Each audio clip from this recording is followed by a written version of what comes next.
بسم اللہ الرحمن الرحیم ایاک نعبد و ایاک نستعین۔ میرے پاکستانیوں، کل میں نے آپ کو سائفر کے متعلق بتایا کہ وہ سائفر کی کہانی کیا تھی۔ میں نے کل بھی اپنی قوم کے سامنے یہ رکھا کہ یہ بجائے FIA اس کی انکوائری کرے، اس کی سپریم کورٹ کے چیف جسٹس کو اپنے نیچے ایک پینل بنانا چاہیے اور تب انکوائری کرنی چاہیے۔ اور وہ میں یہ کیوں کہہ رہا ہوں؟ FIA کی انکوائری کیسے ہوگی، کیسے اس کی کوئی کریڈیبلٹی ہوگی، جبکہ جس میں ملوث، اور یہ ثابت ہوگا جب بھی ایک صحیح انکوائری ہوگی، اس میں ثابت ہوگا کہ جنرل باجوہ کے علاوہ یہ شہباز شریف، آصف زرداری، یہ سب ملوث تھے اس میں۔ کیونکہ جب ہم نے ان کو کہا، اپوزیشن پارٹیز اس وقت، ہم نے کہا دیکھ تو لیں سائفر کو، تاکہ آپ کو پتا تو چلے کہ ایک ملک کی توہین کی جا رہی ہے۔ یہ عمران خان کی توہین نہیں ہے، یہ ملک کی توہین ہے، تو آپ دیکھ تو لیں۔ ایک دم صاف انکار کر دیا۔ تو اس سے بھی واضح ہو جانا چاہیے کہ اتنا خوف کیا تھا دیکھنے کے لیے، کیونکہ ان کو پہلے پتا تھا کیا ہو رہا ہے۔ اس سے بڑے پہلے یہ ملاقاتیں کر رہے تھے جا کے ایمبیسی لوگوں کے ساتھ۔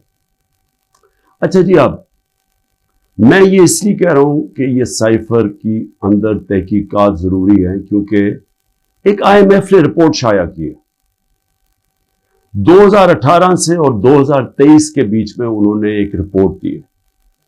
یہ میں ضرور چاہتا ہوں کہ یہ آپ جو آپ میں سے سمجھتے ہیں تھوڑی بہت بھی معیشت کو، وہ اس کو ضرور دیکھ لیں، کیونکہ میں جب کہتا ہوں کہ ملک کا انہوں نے بیڑا غرق کر کے رکھ دیا ہے، کہ وہ گورنمنٹ جو زبردست پرفارمنس دے رہی تھی، جو ہم نے اپنے جتنے بھی ٹارگٹ سیٹ کیے تھے، ہم نے آخری سال سب ٹارگٹ سے آگے نکل گئے۔ ٹیکس کلیکشن سب سے زیادہ ہم نے اپنے ٹارگٹ سے اوپر چلے گئے، ایکسپورٹ ٹارگٹ اوپر زیادہ ملا، ریمیٹنسز جو باہر سے ڈالرز آتے ہیں وہ زیادہ ہوئے جو ہمارے ٹارگٹس تھے۔ آپ سارے ٹارگٹس جو ہم نے اپنے آپ کو سیٹ کیے تھے اس سے آگے نکل گئے۔ تو اس وقت یہ گورنمنٹ گرائی گئی۔ تو میں اگر یہ کہتا تھا تو مخالف یہ PDM والے کہتے تھے کہ جی یہ تو، اور دوسرے اپنے بتا دیتے کہ جی نہیں، تو ہمیں تو بارودی سرنگیں ملی اور ہمیں یہ ہو گیا۔ لیکن اب IMF کی رپورٹ آئی، اس سے پہلے بھی ضرور اکنامک سروے آف پاکستان پڑھ لیں، جو ان کے دور میں پچھلے مئی میں شائع ہوا تھا، ان کے دور میں ہوا تھا، جو ابھی بھی شائع ہوا، ذرا اسے ضرور اس سے بھی دیکھ لیں۔ وہ کیا چیز سامنے آتی ہے کہ جب ایک سازش کے تحت جنرل باجوہ نے ایک سٹنگ گورنمنٹ کو گرایا، تو اس قوم کو کتنی تکلیف اٹھانی پڑی اور اٹھا رہی ہے تکلیف۔ اس میں IMF کی رپورٹ میں یہ واضح ہو جاتا ہے کہ جو ہمیں حکومت ملی تھی 2018 میں، ایک بینکرپٹ حکومت ملی تھی، سب سے بڑا کرنٹ اکاؤنٹ ڈیفیسٹ تھا، جسے کہتے ہیں بیرونی خسارہ سب سے زیادہ تھا 2018 میں۔ اس حکومت کو جب حکومت ملی، تو جو ہم نے اصلاحات کی اور مشکل فیصلے کیے، اس کی وجہ سے ملک صرف یہی نہیں کہ اس بحران سے نکل گیا، بلکہ کرونا، IMF بھی اب کہتا ہے کہ جو کرونا کا جس طرح ہم نے اس کا سامنا کیا، اتنے بڑے چیلنج کا، ایک وبا جو ایک صدی میں ایک دفعہ آتی ہے، اس کا جس طرح ہم نے چیلنج کیا، وہ تعریف کرتے ہیں اس کی، کہ جس طرح ہم نے ملک کو ایک کرائسس سے نکالا۔ اور پھر وہ یہ بھی کہتے ہیں کہ ہمیں مسئلے کیا ہے، جس کو کہتے ہیں کموڈٹی سپر سائیکل۔ تیل کی قیمتیں اونچی چلی گئیں، کرونا کے بعد ایک ساری انرجی کی قیمتیں اوپر چلی گئیں، ساری دنیا میں چلی گئی۔ تو اس کا ہمیں ایک دم، جو ہم صحیح طرح جا رہے تھے، اس کا ہمیں پریشر آیا۔ پریشر کیا آیا کہ ایک دم ہمارے جو ڈالرز ہیں وہ زیادہ باہر جانے پڑے، کیونکہ ہماری جو امپورٹس تھی وہ بڑھ گئی، تو جو ہم بیلنس کر رہے تھے اپنی اکانومی، اس میں مشکل آئے۔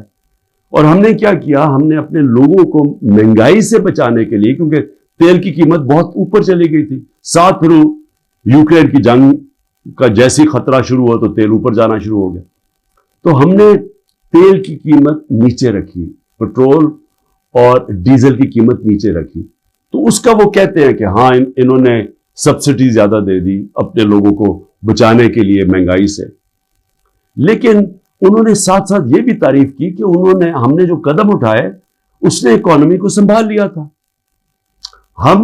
ہم کیا امید رکھ رہے تھے کہ جو روس سے ہم نے طے کی تھی، جو صدر پوٹن سے میں ملا تھا، ہم نے ان سے جس طرح ہندوستان سستا تیل لے رہا تھا، ہم نے بھی ان سے لینا تھا۔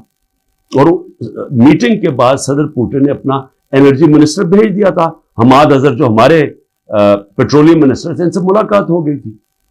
بدقسمتی سے اس وقت حکومت کرائی گئی، اور یہ کہہ رہے ہیں آئی ایم ایف اپنی رپورٹ میں کہتا ہے کہ اس سے پولیٹیکل ڈی اسٹیبلائزیشن سے اکانومی ڈی اسٹیبلائز ہوگی، یعنی جو ہماری معیشت تھی وہ ڈی اسٹیبلائز کا مطلب کہ وہ ایک دم مارکیٹ جو تھی اس کے اندر ایک دم انسرٹنٹی آ گئی۔ جب مارکیٹ کی انسرٹنٹی کا مطلب کہ جب جو ٹریڈرز ہوتے ہیں، جو مارکیٹ ہوتی ہے، اس کو جب یقین نہیں ہوتا کہ اب کیا ہوگا، تو یہی میں نے جنرل باجوہ کو میں نے بھی بتایا اور شوکت ترین فائنانس منسٹر کو بھیجا، ان کو بھی کہا کہ ان کو بتاؤ کہ اس وقت نہ ڈی اسٹیبلائز کرنا، ان سے سنبھالی نہیں جائے گی۔ اور وہی آئی ایم ایف لکھتا ہے کہ ان سے سنبھالی نہیں گئی، ان کو سٹیپس نہیں تھے، انہوں نے غلط پالیسیز بنائی، ان کی پالیسی سے اور زیادہ معاشی حالات بگڑتے گئے۔ اور وہی آئی ایم ایف لکھتا ہے کہ پاکستان کے لیے پچھلے 14 مہینے بڑے تکلیف دہ گزرے۔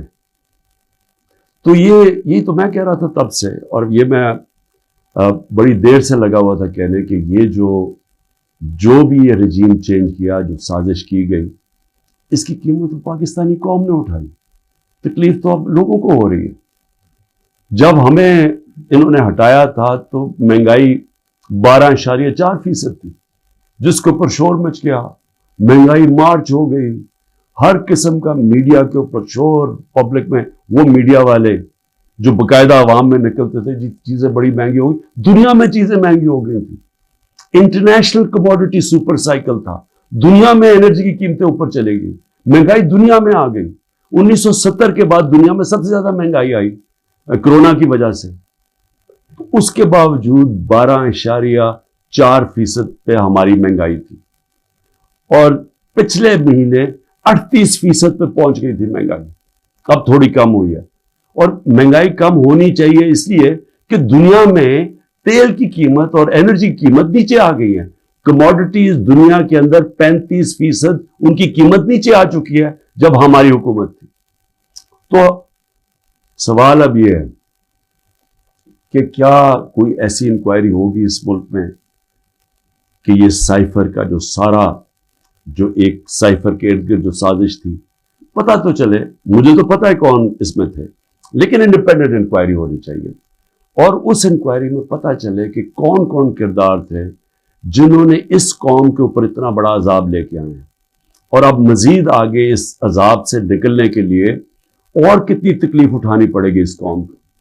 اور اس کے لیے میں پھر سے کوشش تو کرتا ہوں کہ ہمارے چیف جسٹس صاحب کو اس کے اوپر سوچنا چاہیے کہ وہی ایک انکوائری کر سکتے ہیں، کیونکہ یہ حکومت تو کرنے نہیں دے گی، اور نہ ہی مجھے افسوس سے کہنا پڑتا کہ ہماری اسٹیبلشمنٹ یہ کرنے دے گی، کیونکہ اس کے اندر ملوث ہیں جو جنرل باجوہ، اور انہوں نے جو جس طرح یہ پوری 6 مہینے پہلے سے جو پلان بن رہا تھا گرانے کا، اب تو خیر خواجہ آصف کہہ رہے ہیں کہ 2021 سے ہی پلان بنایا ہوا تھا جنرل باجوہ نے ہماری حکومت گرانے کا، تو لیکن اب ذرا ان سے بھی سوال پوچھنا چاہیے کہ آپ نے ہمیں جب گرا کے ان کو لے کے آئے جن لوگوں کو، تو کیا آپ کو اعتماد تھا کہ یہ اس ملک کو اٹھا لیں گے؟ 30 سال سے جو حکومت کر رہے تھے، اور ان کے دور میں کوئی مجھے سنہری دور بتا دے کہ جب انہوں نے کوئی معیشت میں بڑی ترقی کروائی ہو، کوئی مجھے پتہ چل جائے کہ انہوں نے کون سا وہ کیا 99 میں جب چھوڑ کے گئے تھے نون لیگ، تو ذرا بتائیں کہ کیا وہ معیشت کے حالات آپ کو پتہ تھے؟ یہ ساکھدار تھے، وہ بینکرپٹ کر کے چھوڑ کے گئے تھے، اور پھر اب یہ آئی ایم ایف کہہ رہا ہے کہ جو 2018 میں یہ چھوڑ کے گئے تھے پاکستان، وہ خود کہہ رہے ہیں کہ وہ تحریک انصاف نے بڑے زبردست مشکل فیصلے کر کے ملک کو اس سے نکالا، تو کیا کوئی ذمہ داری اٹھائے گا اس کی کہ جب اتنی بڑی طاقت ہو جاتی ہے کسی کے پاس تو کیا اس کو پھر ذمہ داری نہیں لینی چاہیے جبکہ وہ طاقت کا غلط استعمال کرتا ہے؟ اور یہ ہی انکوائری میں چیزیں آنی چاہیے. کیوں؟ کہ آگے سے ایسی غلطیاں نہ ہوں کہ آگے سے کوئی ایک آدمی خود ہی فیصلہ بند کمرے میں فیصلے کر کے ملک کو اس طرح مشکلات میں نہ ڈالے. اب میں جو دوسری چیز کہنا چاہتا تھا وہ یہ کہ اس وقت ایک ظلم کی انتہا، ایک ظلم کا ایسا نظام چل رہا ہے جس کی میں سمجھتا ہوں انتہا ہے. سب سے پہلے تو میں جو خواتین اس وقت جیلوں میں ہیں، میں سوال پوچھنا چاہتا ہوں کہ انہوں نے کون سا جرم کیا؟ کیا پاکستان کا آئین پرامن احتجاج کی اجازت نہیں دیتا؟ کہیں آئین میں لکھا ہوا ہے کوئی نو گو ایریاز ہے؟ کہیں پاکستان کے آئین میں لکھا ہوا ہے کہ اگر کسی سے کوئی سمجھے کہ ناانصافی ہوئی ہے ان سے تو کیا وہ کوئی ایسے ایریاز ہے جدھر وہ احتجاج نہیں کر سکتے؟ جب سپریم کورٹ کہتا ہے کہ پارٹی کے چیئرمین عمران خان کو غیر آئینی اور غیر قانونی طور پہ اغوا کیا گیا اسلام آباد ہائی کورٹ سے، اور جس طرح اس کو مجرموں کی طرح ڈنڈے مار کے لوگوں کو، اس کے بھی اور لوگوں کو، وکیلوں کو، جس طرح اس کو پکڑ کے لے کے گیا تاکہ ساری دنیا دیکھے کہ کس طرح ایک پارٹی کے سربراہ کو کس طرح کا یعنی اس کے ساتھ رویہ تھا، تو کیا اس کا اجازت نہیں تھی کہ پرامن احتجاج اس ناانصافی کے اوپر کرے؟ اور جب رینجرز اٹھا کے لے کے گئے تو کدھر احتجاج کرنا تھا؟ وہی نا کنٹونمنٹس میں کرنا تھا، جی ایچ کیو کے سامنے کرنا تھا، اور کدھر جا کے کرتے؟ تو میں سوال یہ پوچھتا ہوں اس میں جرم کیا تھا؟ جرم جو تھا جو جلائے ہیں، جرم تھا کور کمانڈر کے گھر کو آگ لگانا، یہ جرم تھا. جرم وہ تھا جو عسکری ٹاور جلائے گئے ہیں اور جدھر جدھر بھی جلائے گئے ہیں، وہ جرم تھا. اب میرا سوال یہ ہے کہ کیا اس جرم میں 10,000 لوگ شریک تھے؟ کیا 50-60 لوگ ہوں گے جنہوں نے جا کے جلایا؟ میرا اگلا سوال یہ ہے کہ یہاں سی سی ٹی وی کیمراز ہیں، کیوں نہیں سی سی ٹی وی کیمراز کی فوٹیج سامنے آئی کہ وہ کون لوگ تھے جو پہلے گئے ہیں، کن لوگوں نے آگ لگائی؟ کیا اتنا مشکل ہے اس کو ڈھونڈنا؟ یا سیف سٹی کے کیمراز ہیں، کیا سیف سٹی کے کیمراز نہیں بتا سکتے ہمیں کہ وہ کون لوگ تھے؟ کیونکہ ہم سب چاہتے ہیں کہ ان کو سزا ملے، لیکن اس کی آڑ لے کے یہ کرنا کہ پوری پارٹی کے پیچھے پڑ جانا، جدھر پارٹی کے لوگ ہیں ان کے اوپر، ان کے گھروں میں گھس جانا، نہ ان کی عورتوں کو دیکھنا، نہ بچوں کو دیکھنا، نہ رشتہ داروں کو دیکھنا، جو آئے تو اسے پکڑ کے جیلوں میں ڈال دیں. پولیس کو فری ہینڈ دے دیا ہے کہ اچھا جی آپ کی وہ جیو فینسنگ میں آپ کا آ گیا ادھر تو چلو جی آپ کو پکڑ کے ہم جیل میں ڈال رہے ہیں، لیکن اگر آپ پیسے دے دیں گے اتنے تو ہم آپ کو جیل میں نہیں ڈالیں گے. ریٹس لگی ہوئی ہیں، 15 لاکھ سے شروع ہوتے ہیں، کسی کو 10 لاکھ میں بلیک میل کیا جاتا ہے، کسی کو 5 لاکھ میں. اپنے ملک کی ہم پولیس کی تباہی کر رہے ہیں یہ حرکتیں کروا کے. کوئی انڈیپینڈنٹ انویسٹیگیشن ہوگی اس کے اوپر؟ کیا عسکری ٹاورز کے اندر نہیں ہم بتا سکتے؟ ایک انڈیپینڈنٹ صحافی کی پوری سٹیٹمنٹ آئی ہوئی ہے کہ وہاں کیا ہوا، اس میں پی ٹی آئی والے نہیں تھے عسکری ٹاور. ایک پتا چلے کہ ریڈیو پاکستان پشاور کس نے جلایا تھا، اس کے اوپر کوئی انویسٹیگیشن ہونی چاہیے. کیوں نہیں ہوئی ابھی تک؟ میرا سوال یہ ہے کہ کیوں نہیں ابھی تک آئی جی پنجاب اس سے کیوں نہیں پوچھا گیا کہ کیوں پولیس وہاں نہیں پہنچائی کور کمانڈر ہاؤس؟ کیوں اس سے نہیں پوچھا جا رہا؟ جب یہ ہوا تھا امریکہ کے اندر کیپٹل ہل، ان کی پارلیمنٹ کے اوپر جب ڈونلڈ ٹرمپ کے لوگوں نے دھلا بولا تھا تو سب سے پہلے پولیس چیف کی خبر لی گئی تھی. اور مجھے یہ پھر سے میں پوچھنا چاہتا ہوں کہ یہ جو عورتوں کو پکڑا ہوا ہے، ہماری اسٹوڈنٹس پکڑے ہوئے ہیں، لوگوں کو جیلوں میں ڈالا ہوا ہے، برے حالات میں رہ رہے ہیں، جو خبریں آ رہی ہیں باہر، کیا کیا ان سے ہوا ہے، وہاں کتنوں سے تشدد ہوا ہے، ان سے اپروور بنانے کے لیے کیا کیا ان کے اوپر ہر قسم کا ظلم کیا گیا. کہ یا کہہ دو کہ عمران خان نے کہا تھا وہاں جا کے تو فائلیں جلا دینا کور کمانڈر ہاؤس میں،